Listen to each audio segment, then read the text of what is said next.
I'm Jason Justman, and a few familiar faces, Andy, Aaron. I currently live up here in Seattle. I work for Sinclair Broadcast Group, but just as a very quick disclaimer and disclosure, what I'm going to talk about tonight does not necessarily represent the views of Sinclair Broadcast Group or One Media. Just want to get that out of the way.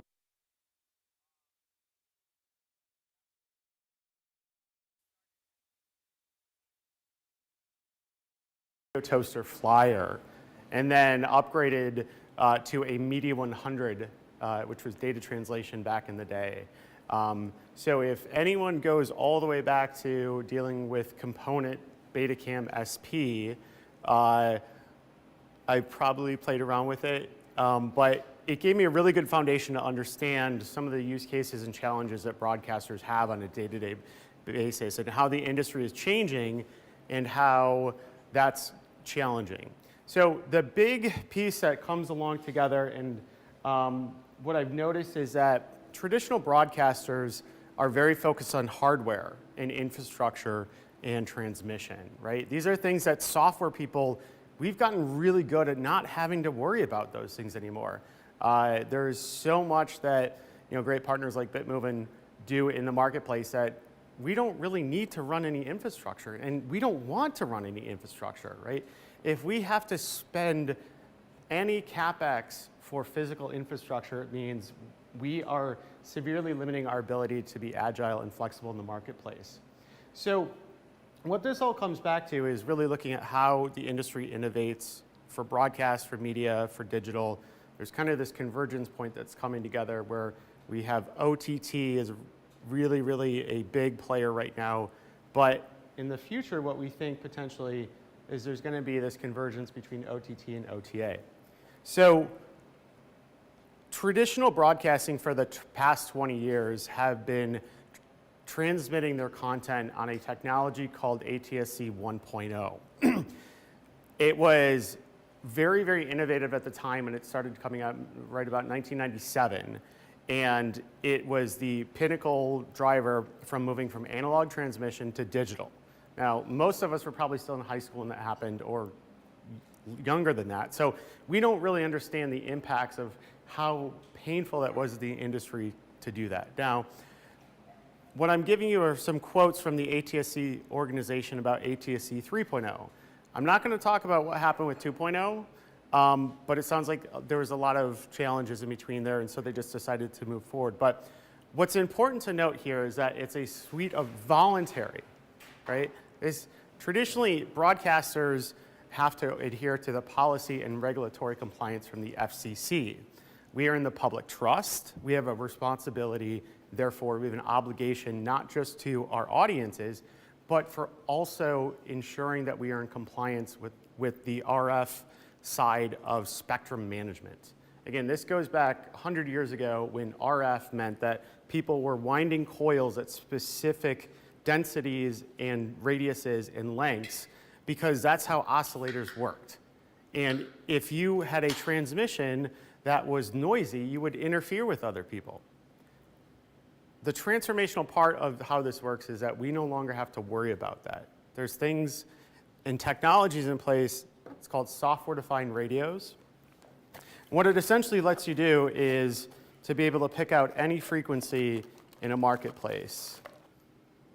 It takes a broadband capture of it, applies really, really intelligent algorithms, and from this one little USB device, you can scan from, I usually do a scan when I go into a market from 470 to 800 megahertz, and it can pick off a 10 megahertz channel window up to, I think it's about 100 megabits a second of analysis data. Hey Justin, how much does something like that cost? So these are still very early on in the research and development phase at that bandwidth. The Airwaves device, which is actually made by a company in Newcastle, Washington, this device is about $1,000. This device you can't buy. But the same idea is that if we can dynamically program spectrum utilization in a marketplace, all of a sudden now we have, as a broadcast community, there are so many new opportunities to be able to extract value out of it. Traditionally in ATSC 1.0, they made a very conscious decision to only support a transmission model called ASI. So ASI went from the station to a transmission link, and then from that transmission link, essentially it would be MPEG-TS and MPEG-2 video. So very, very efficient back in the late 90s. But today, it's absolutely a waste of that resource utilization. So as a broadcaster in the US, when you serve a market, you get a 6 megahertz channel. And usually that's all you get. So when you watch TV now, there's been iterative innovation to go from one HD channel to one HD channel, 2 HD channels, and 3, 4, 5 other supplemental channels. It's a piece of technology called Statistical Multiplexing. Originally, that was really, really interesting because it allows you to extract more value out of the capacity you have. But at the end of the day, you had a finite limit because you're stuck with old codecs, and traditional broadcasters are not flexible because they are stuck in this ASI signaling format, and there's very few things you can do. So the important part that comes out of this is this last sentence. It's kind of misrepresented. It's not largely incompatible. It's completely incompatible, right? So what this really kind of means is, like, from a broadcaster, nothing is going to work, right? But you know, there's this idea called the diffusion of innovation. And in this use case, and I'll help to elaborate this a little bit more, we are like right on here. ATSC 3.0 has only been deployed technically in one market right now, that's Phoenix. They are very, very excited about it. And when I say they, I mean the hardware guys. The people who manufacture the encoders, the modulators, the exciters, the towers, and the consumer electronic devices that are very, very expensive, right? Who here in this room works for a company that does something in that portion of the supply chain? Subcontract? Andy, you're an exception. But my point is that there's so much technology that's built into here that is just absolutely innovative and amazing. And as I walk through this, I'll show you a little bit more. But there's a fundamental miss and gap about how the technology is moving forward at a very quick adoption, but it's all in the hardware and infrastructure side that we don't really care about. I like to say the technology is the facilitator, but ultimately the content and experiences are the differentiator of what's going to drive new technology and adoption. So, you know, I've heard these statements before again about how, you know, this is going to offer so many improvements that it's going to just be a game changer, right? It's going to offer a better performance, functionality, and efficiency. But you have to go back to that core covenant is nothing works, right? Non-backwards compatibility. That's a very, very risky subject because as a broadcaster, you have to reach those audiences because you have that spectrum. If you don't reach the audiences, guess what? You get that spectrum taken away. So it's kind of sensitive and it's a challenging position to be in, but what essentially it feels like, because we've been talking about this for the past 4 years, maybe 5 years of ideation, right? Is that every year there's CES, and then 3 months after there's NAB. And we go through this oscillation where we get really excited about this. And then we're like, where is it, right? And so from someone who crosses between those two paths of the hardware and the software side, I've waited almost 4 years to be able to say, when can I see this working? When can I actually touch a data transmission? When can I write code against it? Because until I have I have a contract interface with the ATSC 3.0 specifications. But until I like actually get a byte of data coming through this device, because remember, this is just a receiver. Without a transmitter, it's moot. Like you can't do anything with this except say I have a $1,000 piece of hardware that I can't do anything with. Now, The great thing about ATSC 3.0 is that this is not a greenfield exercise in the US marketplace. Korea deployed this out for the 2016 Olympics. Is that, yeah, 2016 Olympics or 18? Forget, the 16, yes. For the Olympics. Yes, for the Olympics. But what essentially is they innovated this technology with Samsung and LG to execute this and with SKT as a government initiative to showcase the capability of Korea. It just so happened that this as a broadcast technology worked way better than the traditional ATSC 1.0. And it was a substantial enough improvement on the RF side that it superseded things that like Europe with DVB-T2 or ISDV. This is just so phenomenal. And one of the pieces that comes out of that is that Korea is a few years ahead of where we are today. So between this and this is a modulator for ATSC 3.0. Now, everything I need to represent a broadcast transmission facility is right here in my hand. This is really, really exciting because for people who cross over between the hardware side and want to build applications experiences, now I've got a real infrastructure to work. So we went from this trial disillusionment for years, and now it's like there's a little bit of enlightenment. And I'll walk through this here. But the big challenge that comes in is that, you know, scenarios like ultra high definition services. In Phoenix, one of the use cases that just happened, I happened to watch last night, is it was streaming over one of their broadcast channels, 4K, HDR, with AC4 audio codec, right? This combination and permutation is really, really hard to do at scale because you're talking about maybe moving 15 to 20 megabits. The amazing part of this, it means that they're sending out one copy of this. They're not sending out tens of thousands of copies like a traditional content delivery network would to reach that audience. Just leave that one to think about this, right? So when people talk about, is it going to be ATSC 3.0 or is it going to be 5G, we think it's going to be a hybrid because while bigger pipes are better, we have to start leveraging smarter pipes. There's a model in here somewhere that says if I have to move 20 megabits of video to Andy and to Darren, and then a third person comes in, we're all in the same room. Why do I need to send you each your own copy at some point? And you know, there's probably some interesting business models that come out of it, but again, we go back to that big question of why am I going to throw everything away is because this word right here, IP transport.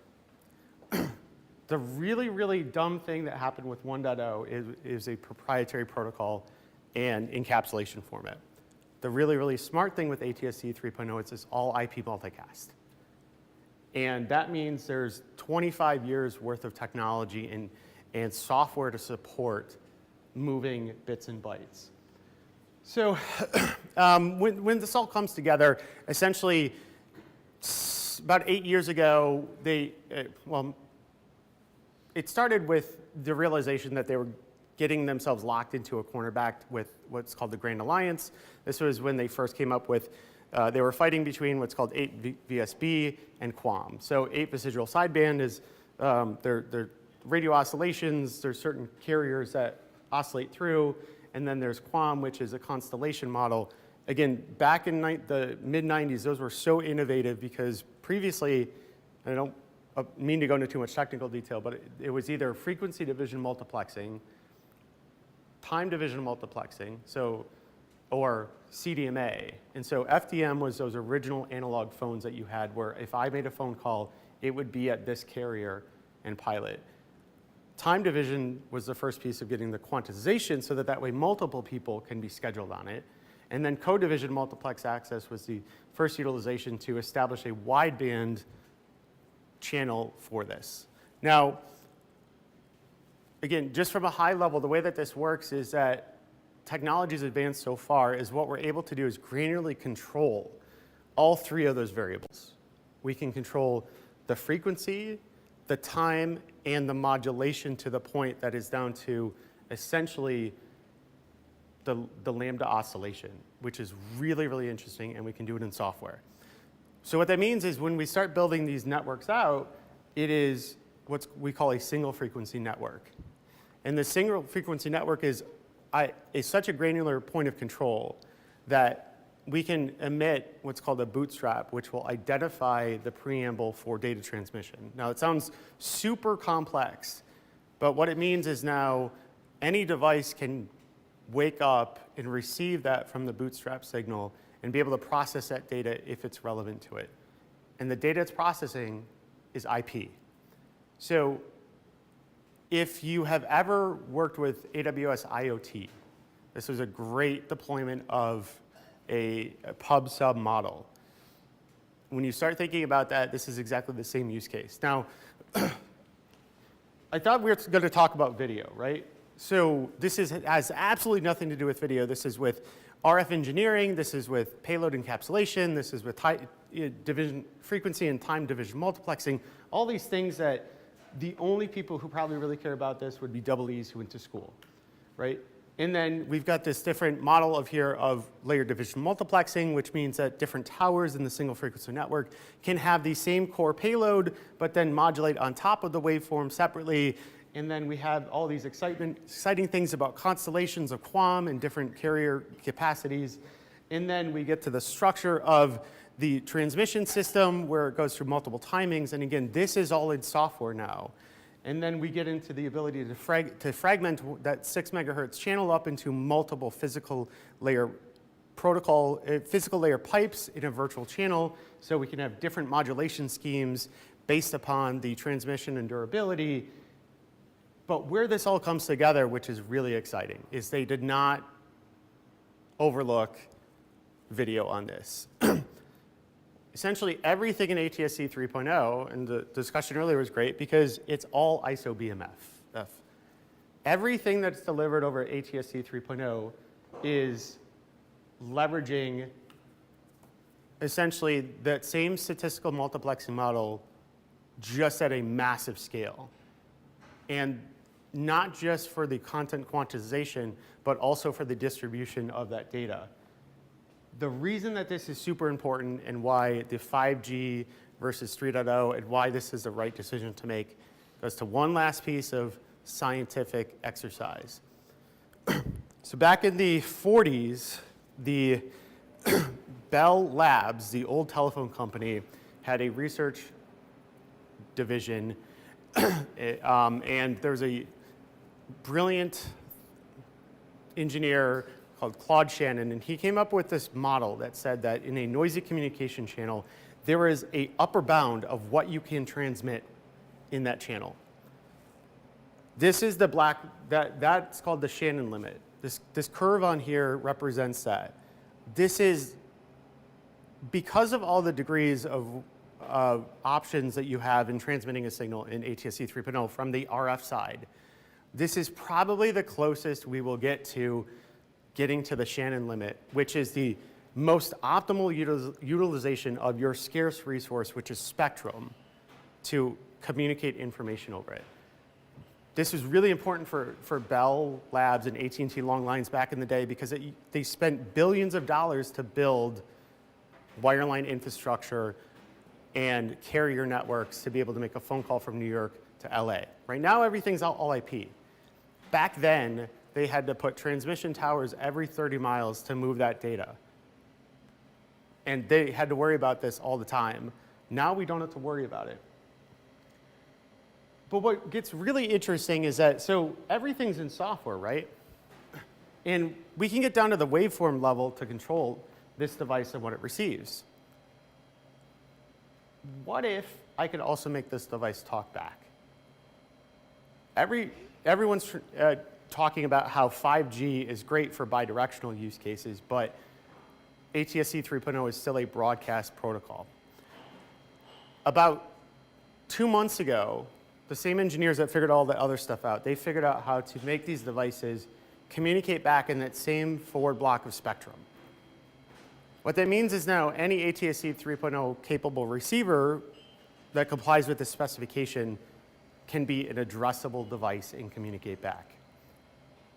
So hypothetically, if you're a company like Google that supports a license acquisition and conditional access product like Widevine, that license key exchange process is very little data.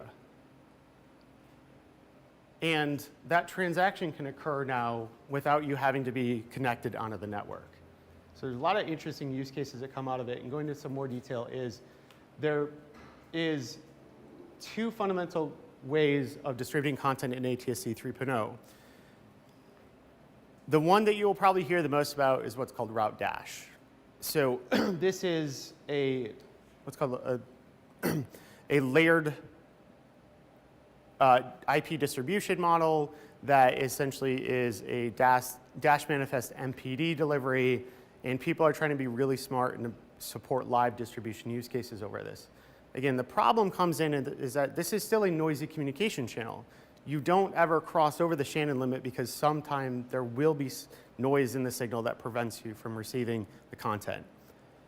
The problem with Dash is, though, in this model, by using route as ALC for delivery of that object, and Dash doesn't understand the media-aware representation of the transmission unit. So this is where the ATSC committee went kind of a little rogue and adopted a standard called MMT. It's called MPEG Media Transport. I had never heard of it before this. I couldn't find anyone else outside of the Koreans who had done anything with this.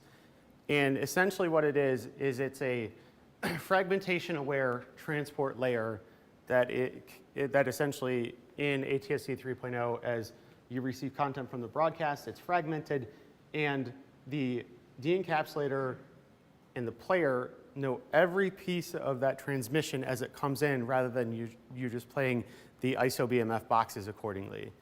And it's really, really interesting because now you can support low latency distribution use cases in lossy transmission environments because there's more intelligence on the de-encapsulator and the decoder. I'll go into that in a second, because I know super complex. But when we start putting these pieces together, that's all super nerdy stuff. This is where the cool stuff is going to happen. There's two standard formats, or two portions of the specification. One is called application signaling, and one is called interactive content.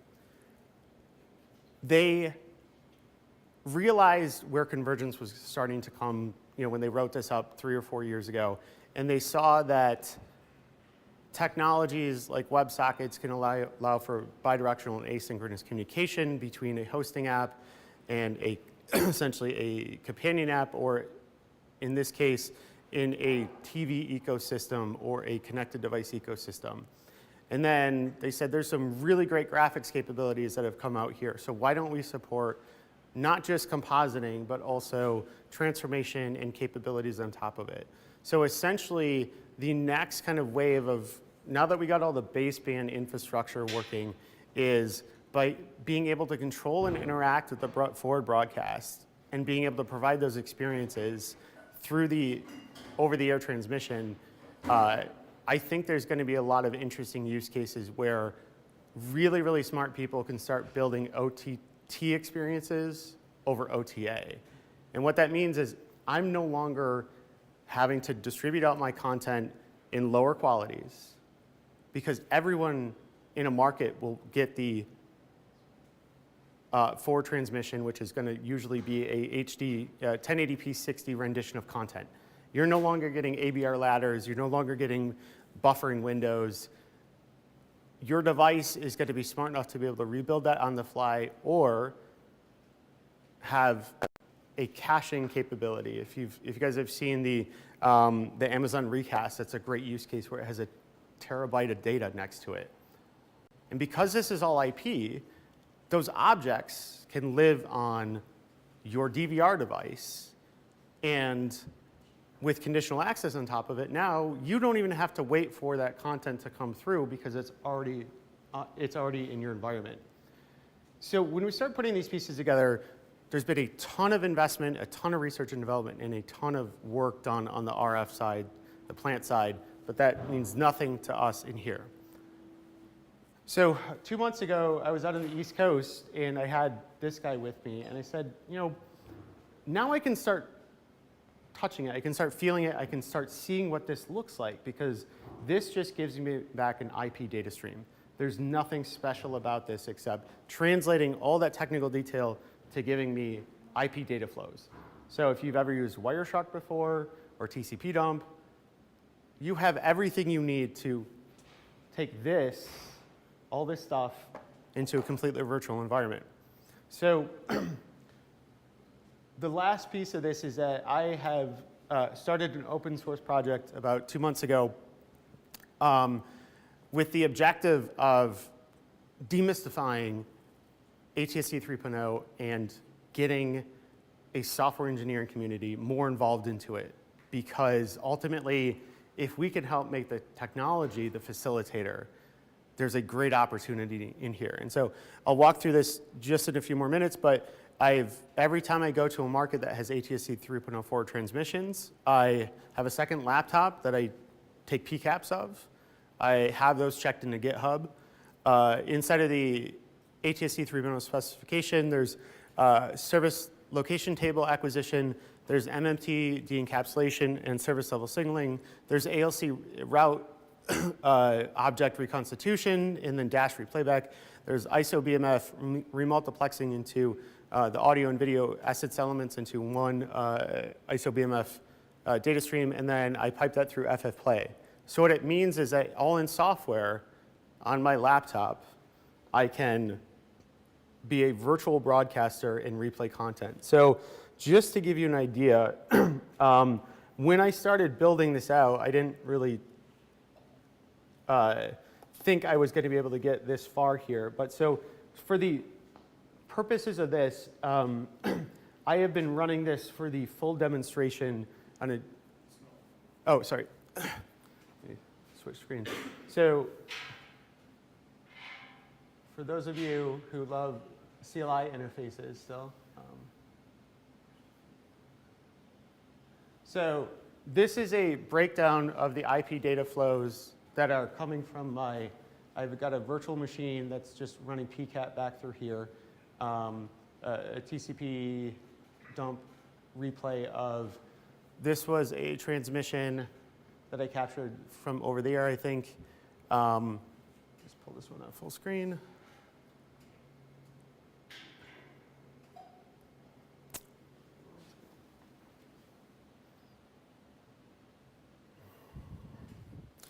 And essentially, I am just replaying this, this PCAP here. Again, I've got samples from a few different events, and these are just a few steps to be able to replay essentially what would be a forward transmission here. So for this file, if I wanted to play something else back, I've got a set of data from, I was in Santa Barbara a couple weeks ago, so I can pick this one up.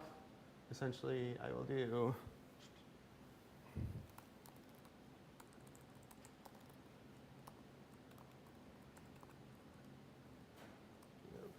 so let me close this out. But just for the purposes of this, while I was doing my presentation, essentially this harness here pulled about 1.75 gigs of data, 1.4 million multicast packets. Forget the missing packets, that's a rollover number. So that's not really fair, but it was running while I was doing my presentation. And again, this is all written in C with the exception of Bento 4 as a library to include for the ISO BMF box reconstitution, but that's not needed for essence elements directly. So I'm just compiling the library. I'm going to pick up now, and the first thing it does is it does essentially the SLT lookup. It finds out what the transmissions are in here, and right here it says this is ALC, and I can pick through the TSIs and TOIs.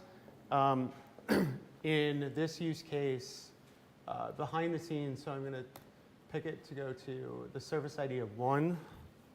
And again, I haven't done this lately, but so behind the scenes, route is essentially just delivering those individual objects. So when I look at this,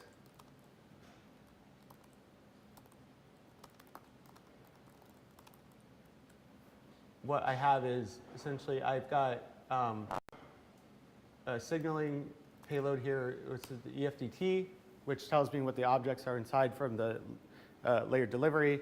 I've got init boxes here, and then I've got my media fragments here. So in this case, I'm going to tell it what my, I know for this one what my specific video and audio are. So I'm going to say I want to do the video as this TSI1, and the init box is this object. I'm going to do my audio is 2, and my, now this is all part of the specification for service layer signaling. I just haven't completed it on this, but if we do this right,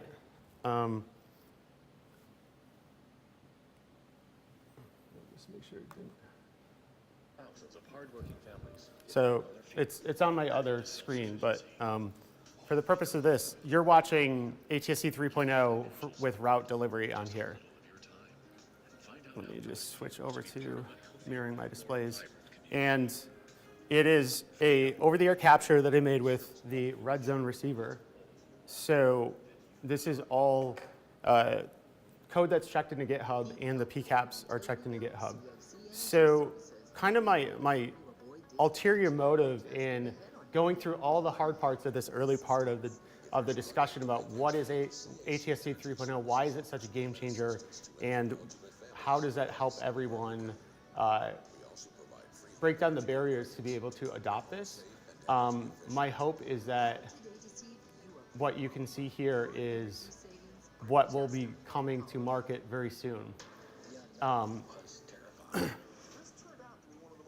Right now, this is probably a little bit higher than it should be, but 6% is CPU to reconstitute, in this case, about, this is 16 megabits of forward multicast delivery. So that's not too bad. It's not super optimized, but again, like no drops, no fragmentation, no issues here. I'm gonna drop out of that one. So that was route. Again, non-real time for distribution use cases. Let me switch over to another capture, which is going to be MMT. So MMT is a bit tricky to find over-the-air transmissions in the US. I do have some associates who worked on the Korean system, so they provided me some packet captures for reference material. But again, this is recompiling the full payload of this project, all the dependent libraries. Again, a very similar structure, except that in the service location table, it's going to say MMT here for the service. This is wired up to the service level signaling. So when I tell it that I want to switch to MMT mode, and I select the service ID 3, it knows everything for the audio and video packets. I hit play. The right-hand side is the media-aware fragment information. There's a lot of details in this. It's incredibly, it's down to essentially the sample level of the ISO BMF boxes that you know whether you have a linear transmission or you're missing data. So it's quite impressive when it comes to recovering any data loss or transmission. So you can see down here, I'm monitoring each one of those individual flows. I lost maybe 3 packets of data, so 1,400 bytes times 3. And because I know it on that granular level, I'm able to recover this. Rather than in scenarios like with route, you would lose that whole GOP. So this is really, really important to go back to that use case, because route is built for a broadband request for object recovery. MPU is built for a live linear distribution use case where your latency is measured in milliseconds, and you cannot go out to a content delivery network to request the missing fragments of data that come through here. This one's a lot lighter in its distribution. It's only 400 packets a second. But to give you an idea of what this looks like from a specification standpoint, again, all of this is is either standards that are published via the ATSC 3 website, the ATSC standards. All the details, screenshots that I have from here are in this. Additionally, there are the ISO BMF specifications and one other specification for MMT, which is ISO 23008-1. I have included the relevant portions of my code of what's imperative in it. But essentially, this document has been under development for 10 years. I have asked everyone I know where there is code for this, and nobody had any. And what I'm hopefully showing you guys right now is this is playing MMT back right here. Behind the scenes, it's reconstituting everything. It's doing all of the pieces that are inside of the specification in real time. This is the data behind it. Essentially, the way that MMT works, because it's media aware in the ISO BMF model, is again, you'll see the same kind of structure and architecture from this. You've got assets, you've got all these other pieces, but you've got presentations. But ultimately, what it comes down to it is you've got assets that are comprised of a MPU, a media presentation unit. And then when you reconstitute those all together, you essentially reconstitute this ISO BMF box. So there's 3 different types of fragmentations that it supports. There's the init box with the F type. There's the movie fragment metadata, and then there's the actual track data. So if you ever are really can't fall asleep one night and are interested in this, it gives you all the technical details you need to do this on your own, except that I already have it. So this is really exciting because I didn't think it would only take me about a month and a half to, from Greenfield, take not just a 80-page specification here, but cross-reference it with the 1,000 pages of ATSC 3.0 specification and get this data out here. So essentially, when you look through this, again, this is all IP data. So if you use Wireshark, we can walk through here as it's playing back, because I am playing this through a virtual interface. Let me just start this real quick. And what I have here now is, this is the raw data flow. Now, I kind of lucked out because one of our partners that we have, they give me a protocol dissector inside of here, which was really the saving grace. And they have not released it publicly, but again, my source code, the functional implementation is on GitHub, and I'm more than happy to socialize this out. The head of master has what you are seeing running right now. If you are interested in the MMT side, this is in the MMT MPU parser, and everything you need to re-implement this, again, as in C code or cross-target or cross-compile. That's really exciting, because opening up the complex world of hardware engineering from broadcast is what people like Darren and Andy do, with people kicking and screaming every day because they don't understand why we want more agility, more flexibility, more dexterity in the fundamental technologies. And let me just see if this finishes loading up here. So it has essentially the MMT protocol representation here.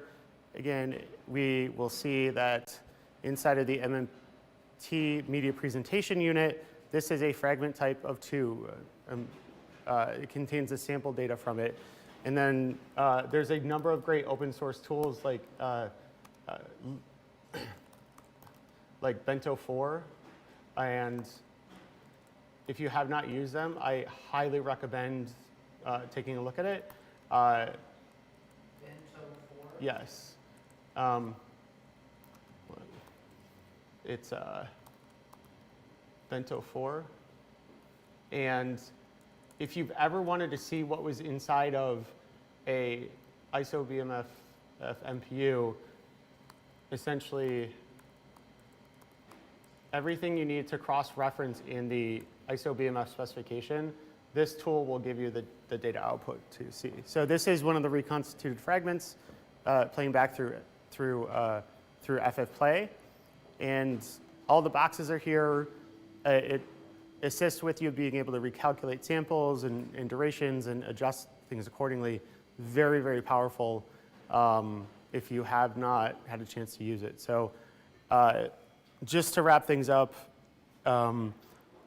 I really appreciate everyone's time to listen to kind of the future of where things are going and how I'd like to help facilitate that. So as I mentioned, the core of that C code is checked into lib ATSC 3. There's not a strong build system behind it. You will need to target your own Bento 4 library build because that portion is GPL code. So again, this is all open source right now, but I also have MMT PCAPs for replay. Two other things that are also potentially interesting for this group here is if anyone has ever streamed HLS through FFmpeg to a RTMP destination or MPEG TS destination, PTS discontinuities have been the bane of my existence for years. On my professional side, we do this all day long with Facebook, and we do 200 linear streams to Twitter, from HLS-based origin resources out to RTMP distributions. If there is a gap in that PTS discontinuity, at least the head of FFmpeg earlier this year did not have support for supporting that discontinuity. I have a branch out there that fixes that if you're interested in. And lastly, for anyone that's in the monetization and technology side, is I have written a SCUDdy 35 injector. So if anyone's familiar with SCUDdy 35, there are a few great tools from Comcast, their open source team, to provide SCUDdy 35 decoders. But I've never seen anyone provide outside of TS-Duck released theirs late last year. That was the first implementation I've ever seen. But TS-Duck is really designed for transport stream tools. Instead, this is a Java library that you can build your own, essentially your own program segmentation descriptors, your own SCUDdy 35 messages across. So I'm going to just run this right here and debug. And if you haven't looked at SCUDdy 35, it's ironic that the JW Player team is having their meetup group right now because here's an example of the SCUDdy 35 payload output for a base 64 encoded SCUDdy 35 message, which you can put into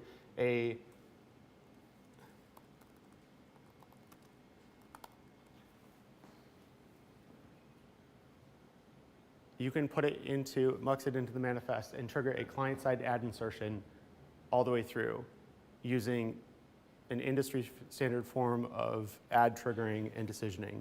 SCUDdy 35 has been in the cable industry for the past decade. It's what controls every single insertion you see. We brought it all the way to the client side here, and just this little piece of this payload data is all you need to be able to trigger your add break for digital distribution. And this is really an interesting use case and model because you can mux it into VOD HLS resources or live linear HLS resources. So when all of this comes together, there's a ton of opportunity to put this information in a non-proprietary and industry standard and adopted data payload and representation. So this is the example of the decoder of that, and I see I've got in this case it's a program start signal, but I can provide additional metadata and descriptors. So that base 64 decoder is your decoder is there in the GitHub? The injector port code, so there's two parts to SCUDdy 35 usually. There's the There's the splice, essentially the downstream splice on the distribution side, which preempts the linear output and then will insert a essentially the preempted advertisement is what the splicer will be responsible for. So there's the time that the SCSI-35 Q command is injected into the transport stream, and it has a PTS time of when the splice should occur, and that's usually an IDR boundary. It knows the duration, and then it will come back. So that's the decoder side. But creating those messages, only a few people have done that, and it's usually Imagine, and it's usually Harris, and it's usually the MSOs that do it. But because partners like DFP see the value of metadata in their ad marketplace, now we can trigger client-side ad insertions through JW Player, and additionally, if anyone uses DFP for the ad monetization, the Amazon Elemental team has their media tailor system, which also uses SCSI-35, but this is special because you can provide programmatic data of what someone is watching in that feed into the ad decisioning process.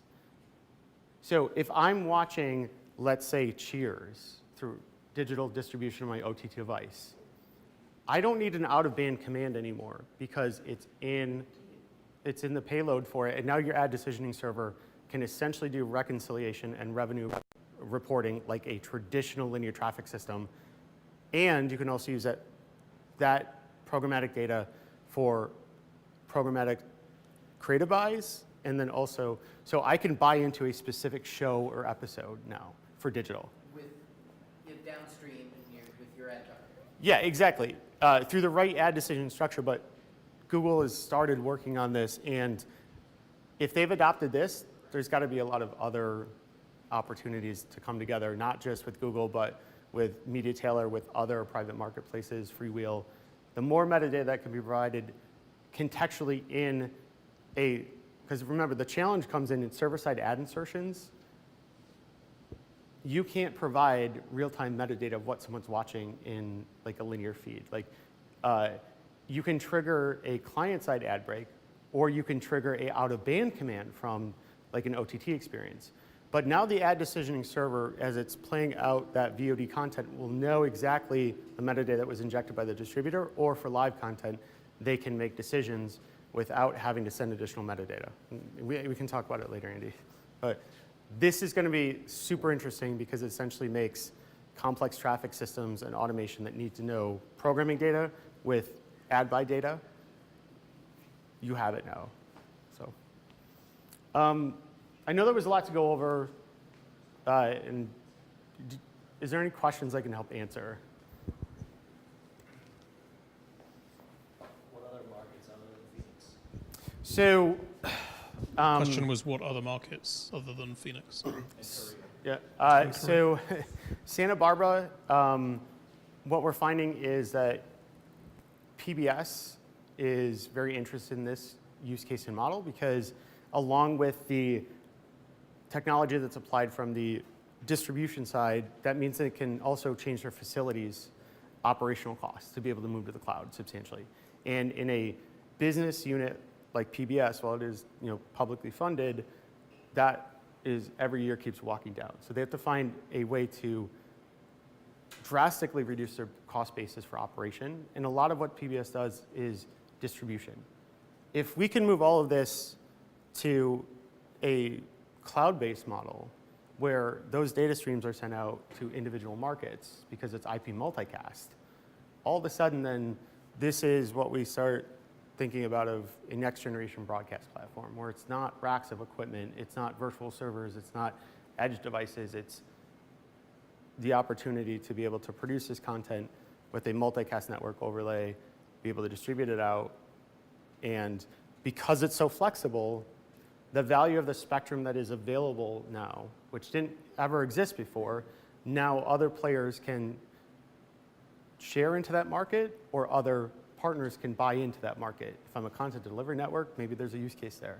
If I have a station in a market and it's a hard market to be in, I can then sell that spectrum. I could sell access to the data transmission of it. I never let go of the spectrum. but now I can extract value out of it. And I think in 5 years, the smart guys on Wall Street will figure out a quantization model to make money out of it. Because all you're doing is dynamically hedging is who's going to give me the lowest cost for distribution and who can I get the largest reach for that audience in. Because remember, you're sending one copy out. In the case of Seattle, it's probably one copy to potentially, 250,000 people in a couple mile radius. If you're driving your car and it needs a firmware update, do I really want to send out 10,000 copies of the same piece of data? So there's use cases and models in there that are very interesting. Again, it's not bigger pipes, it's smarter pipes for distribution. How much of this is available in DVB? And what? In DVB. So from the DVB-T2 side, they have a lot of work done on the what's called HBB, hybrid broadcast broadband. That set a lot of the foundational use cases and objective into it. The problem is that again, when you put hardware engineers in solutions and you put consensus building into it, they will add in a dozen different ways to do things. So the fundamental problem with DVB-T2 is A, it's not nearly as close to the Shannon limit and the efficiency that potentially the modulation parameters inside of 3.0 can give you, because in that PLP scenario is I can have it can have different modulation codec responsibilities that say I can reach my full market with one tower, but then I can carve off, maybe that's at 10 megabits on there, but then I can carve off another overlay in that same spectrum that's maybe only 1,000 feet, that's at 50 megabits, right? So you can build these physical layer pipes essentially in this virtual spectrum. The problem is that DVB-T2 relies more on GRE, and then the output of that generic routing encapsulation becomes IP. It's not IP in the transmission side, which is kind of the mistake. ATSC 3.0 isn't perfect, but it's just a prefix for what's called ATSC ALP, so ATSC application packet. I forget the exact terminology, but it's essentially just it's an RTP box prefix on it. The hardware, when it processes it out of here, that drops it off because that's just the physical layer side, and you just get an IP multicast stream. I think there's too many other encapsulation sides that are in the physical layer side. We do work with a partner that is in Europe, and they've had some really great success with the DVB-T2 side and the HBB. But again, the spectrum efficiency and extraction for new use cases for object delivery are really the interesting part, and relying on software-defined networks and software-defined radios to facilitate that in use. That's really hard when they've got now 5 years of legacy out there, and new use cases. We're going to be in the same spot in 5 years, obviously, with the exception of that bootstrap. So that preamble, that signal in there. Now, devices that don't know how to handle the following waveform, maybe it's not QAM, maybe it's not QPSK, maybe it's some other derivation that some really smart people have figured out with multipath coherency and interference and things like that. DVB-T2 can't ship new products in market without fundamentally making a material modification in the RF layer of the spec. The bootstrap will provide a versioning info for devices that can process that signal waveform in software and be able to then handle it. So micro extensions of it can be implemented on the waveform level rather than on the application level, if that makes sense. So closing that Shannon curve means you extract more value out of it over the long term, and you can provide low power wake up experiences like 802.11.15 or Zigbee. Now, your device doesn't have to be listening to something in a 10-foot radius. It can be from a forward transmission because it knows how to wake up just on that bootstrap portion of the packet. So there's a lot of interesting use cases in the IoT, especially facilities management, when you tie in that DRC side now, because you can build a completely disconnected IoT network just using the forward channel for command and control and the return channel for telemetry back. And maybe it's only 30 bytes of payload you need back, and you only need it once every 12 hours. You can do it with LTE, but it will cost you a lot in battery and power. And so there's a lot of interesting models when this comes together to really change how systems, communities, and people and data moves through broadcasts. So. And presumably the price point of these software radios will, you can get software radios, obviously not like that one, but Yep. for other applications that are, $100 if that, right? Yeah, exactly. So So over time, that's so- going to come down. Yeah, and the GNU software radio, that's really impressive. Additionally, I don't want to speak for Sinclair, but this is public knowledge. We have a strategic joint venture with a company in India called Sankhya Labs. The first generation of these chips were fabbed out at CES, and we have made verbal commitments to subsidize up to 1 million of these software-defined radio chips. And again, these can do not just 3.0, they can also do DVB-T2. And the constellations align and the timing aligns that with a different guard interval can also do 5G.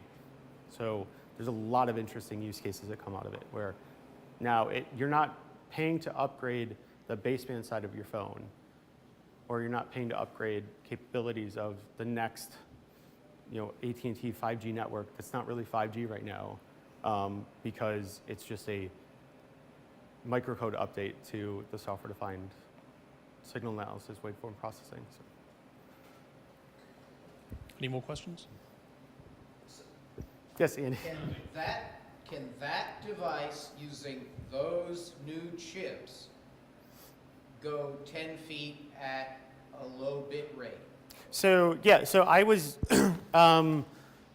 so at a low bit rate. For an Internet of Things application, or I wouldn't see if you're talking on the reception side. Absolutely, I was driving around in Baltimore at like 80 miles an hour, and I could still get a baseband lock on this one. Again, the interesting part of what you just asked is though inside of the specification, again, super technically nerdy, but let's see. Essentially the idea is that in the PLP, let me just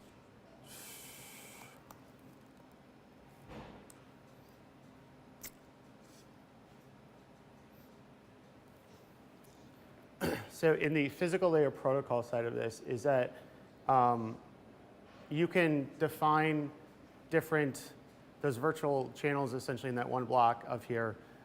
There's up to 64 different coding parameters that you could have in a forward transmission. So inside of this, potentially you could have just a use case that models a PLP that is just at a super low bandwidth for signaling or IoT use cases. And I'd have to go through the math, but the idea is that they provide a breakdown of all the different modulation schemes and what the utilization is on here. And you can dynamically configure those from the transmission side. This is not a forklift upgrade. This is a core part of the network infrastructure called the scheduler. There is a piece of software, it's an A337, I think, no, hold on, the STL. So you have the control points in the physical RF layer, and then you have this scheduler studio transmitter link system. This is responsible for all of the essentially what would be traditional TDMA access and provisioning into that data distribution and delivery. This thing is incredibly powerful in being able to schedule any piece of data that has to move through the network. And this is this use case, Andy, where I can literally make this like the lowest bit rate distribution and have the widest coverage for it. any piece of data in any direction, even backwards if you want. So the backward side is still under hardware development. The specification aligns for it very, very well. And we should talk about that, Andy, offline, because the DRC spec is published on here. It is incredibly complex for the mathematics on here, but this is a 323 dedicated return channel. And it will have the answers you need, but I stopped reading at here when they had to talk about convolutional codes and hole punching in here when the polynomial equation literally ran off the page. So, and I know you could probably read it, but when I started see equations like this, that's where I say, no, thank you. So we have a question from somebody who's watching the live stream, who's watching this in favor of everything in favor of Netflix, he says. So his question is that about the SCSI 35 in manifest triggering client, Yep. client-side ad calls. So JW Player implemented that plugin that you showed, but is there something out there that can fix the problem that happens in iOS where you can't access the HLS tags in the manifest, making that implementation almost impossible? So you might want to reach out to our good friends at Apple at that one. Unfortunately, so Apple should allow you to, inside of the ID3 metadata tag, you should still be able to emit those events. At least the last time I did low-level development in Safari. So there's the, I think he was specifically referring to iOS. to iOS or Safari? Yeah, well, he says iOS on Safari. Yeah, It might actually be something that I connect you with him directly. Yeah. There was I have seen it come through, but there are other use cases that you can force segmentation boundaries to be able to trigger events. So Okay. that way, by preemptively terminating by providing an EXX endless tag, you can support that. But Apple's implementation of HLS decoding has always been a very, very closely guarded secret, even though that they pretty much invented it. So again, I would be more than happy to take that offline, but it's not perfect in there, but there would be a great use case to say we would like to support that all the way through. Cool. Well, Justin, thank you so much. He's been up, I think, about 20 hours at this point. Yeah, coming from Phoenix at like super early yesterday, and so it's been a long couple days. So. And so I guess the main call to action is the project. Yeah, so one of the things I think would be really interesting is, David, working with you is this model and this use case, because I literally work across the street over at our Como building. I would love to also consider doing a monthly hackathon and bringing some of these pieces together, because this is really easy to get up and running. And once you get up and running with content and you can actually see things, and once I have the other parts to be able to start breaking through the A337 and the application delivery, now what it means is we could literally spend an afternoon here, write an OTT app for OTA. And I think that'll be really, really cool. So. Oh, I agree. That sounds great. Yeah, Thank you. cool. Great, thanks.